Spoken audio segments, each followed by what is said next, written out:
Belong करते. माझ्या up line Surekha madam आहेत. मी त्यांना यूट्यूबवरती त्यांचा व्हिडिओ पाहून जॉईन झालेले. मला स्वतःला मणक्याचा एवढा त्रास होता की मी 2 महिने बेड रेस्ट होते. आणि सुरेखा मॅडमकडून मी ज्या वेळेला मेडिसिन घेतले 1 महिन्यात मला रिझल्ट आला मणक्याचा स्वतःला. आणि मला ज्या वेळेला रिझल्ट आला त्यानंतर मी मिस्टरांना बीपी आणि शुगर दोन्हीचा त्रास होता. मग त्याच्यासाठी मी मिस्टरांना बरेच वेळेला कन्व्हिन्स केलं, पण मिस्टर काय कन्व्हिन्स होत नव्हते. ते म्हणायचे तू आतापर्यंत मला भरपूर काही खाऊ घातले, आता काही माझं खरं नाहीये. पण त्याच्यानंतर मिस्टरांनी ज्या वेळेला मी असंच त्यांना जबरदस्ती केली खाऊन, एकदा खाऊन तर बघा काय होणार नाही. मिस्टरांनी खाल्लं. त्याच्यानंतर त्यांच्या पायावरती सूज येत होती. त्यांचं सिटिंगचं काम होतं, पायावरती सूज येत होती. आणि ते सूज याच्यामुळे येत होती की सूज आल्यामुळे त्यांच्या किडनीला प्रॉब्लेम येत होता.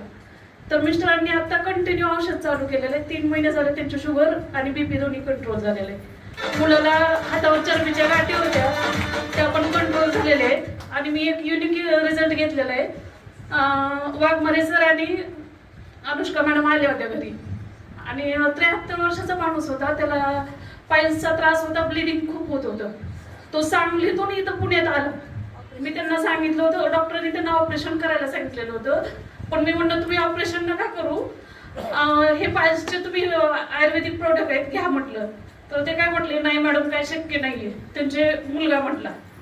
पण ते काय बोलले मॅडम आता ऑपरेशन कॅन्सल झालंय तर तुमचं जर मी औषधं घेतली तर ते व्यवस्थित होतील का? मी म्हणलं 100% होतील. मी 100% हा शब्द का वापरला, पण अनुष्का मॅडम मला बोलले तुम्ही 100% का बोलले, असं नाही बोलायचं. पण त्यांना 15 दिवसात रिझल्ट आला. तो माणूस एकदम बेड रेस्ट होता, पण आता तो एक भाकरी खातात.